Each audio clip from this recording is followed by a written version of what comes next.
Europe 1, il est 8h18. L'interview politique d'Europe 1, Jean-Pierre Elkabbach, vous recevez le président du MEDEF, Pierre Gattaz. Messieurs, c'est à vous. Le navire monde tangue, la France tient bon, l'INSEE le prétend. Bienvenue Pierre Gattaz, bonjour. Bonjour. Est-ce que les patrons retrouvent tout doucement le moral ? Pas encore. Qu'est-ce qu'il leur faut ? Il leur faut qu'on les écoute, il faut qu'on leur fasse confiance et il faut que des réformes structurelles profondes se fassent.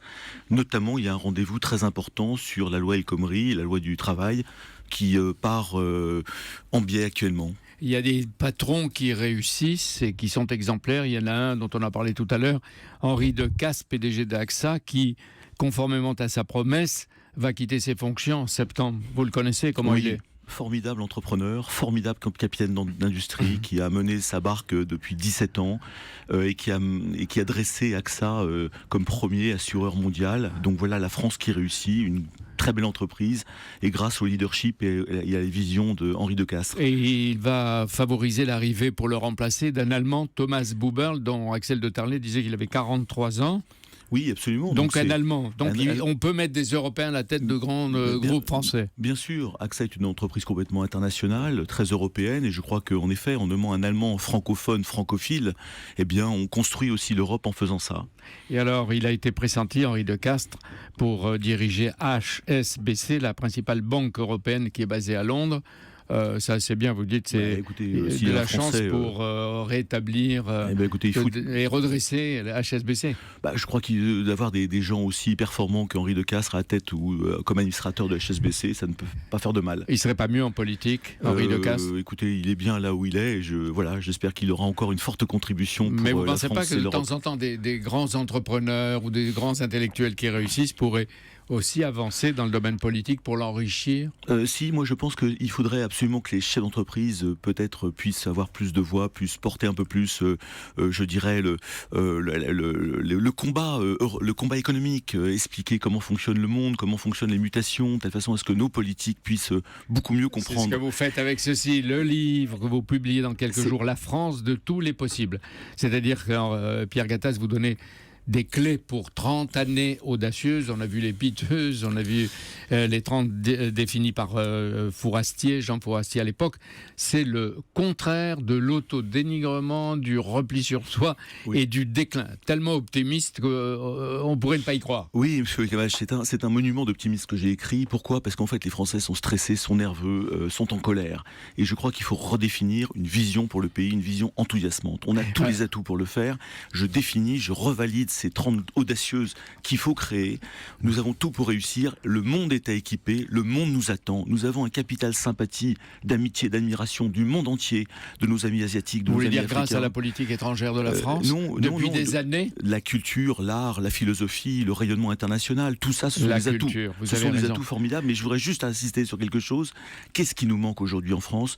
C'est d'assumer, d'accepter l'économie de marché, qui n'est ni à gauche ni à droite, d'accepter l'entreprise comme étant le vecteur de création de richesses, d'emplois, de métiers, d'intégration des jeunes, des moins jeunes. Et ça, si un jour, gauche et droite confondues, nous arrivons à mettre ces atouts-là au-dessus de ce capital formidable que nous avons sous le pied, la France peut devenir une véritable Formule 1. Et c'est ça que j'ai écrit dans ce livre, c'est nous avons tout. Par contre, assumons l'entreprise et refaisons fonctionner l'ascenseur social ainsi que notre pacte républicain. C'est-à-dire vous êtes un réparateur de l'ascenseur social ? Non, ça veut dire que l'ascenseur social est cassé, les gens n'ont plus d'espoir et il faut absolument que l'éducation nationale... Quel espoir vous donnez à un étudiant ou à un chômeur jeune qui a envie de se former ? Mais vous prêchez dans le livre l'esprit de réconciliation pour 2025. 2025, c'est le deuxième successeur du président actuel qui aura fait 3 ans de son mandat. Donc 2025, c'est très loin. Pourquoi vous ne commencez pas dès maintenant,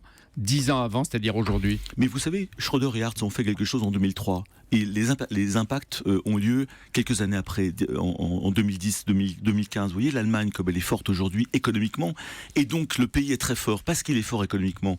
Il faut démarrer dès maintenant. C'est pour ça que ce livre, je l'ai écrit de façon à alimenter le débat politique pour les présidentielles de 2017.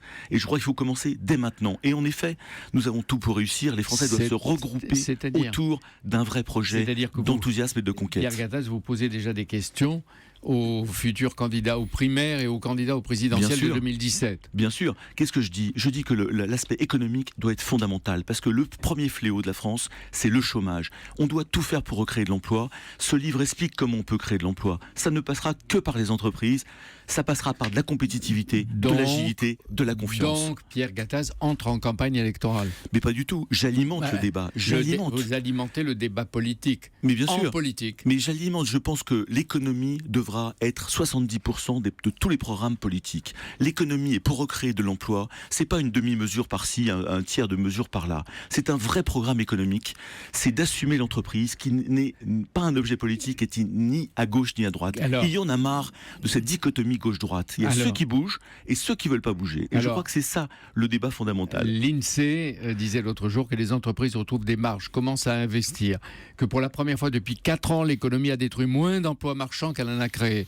Est-ce que vous dites que l'INSEE met un peu de baume au cœur en ce moment ? Mais oui, mais c'est très bien si vous voulez. Qu'est-ce qu'il faut faire ? On a un problème majeur, c'est le marché du travail. Le marché du travail est verrouillé en France, c'est une citadelle. C'est un château fort, le pont-levis est redressé, les douves sont pleins d'eau.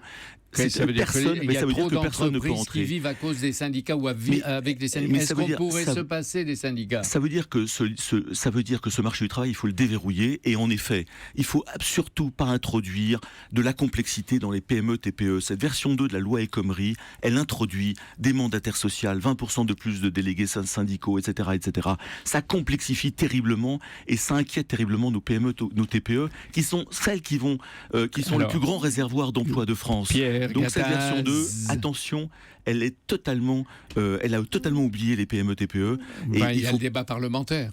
Qui va permettre de corriger. Jeudi, le Conseil des ministres va adopter la réforme remaniée du Code du travail, puis les députés vont en débattre. Alors ce matin, quel avertissement, quel appel lance Pierre Gattaz ? Il faut impérativement ne pas complexifier ce texte, il faut redresser ce texte, il faut absolument faire des mesures PME, TPE et arrêter de faire des petits arrangements entre amis.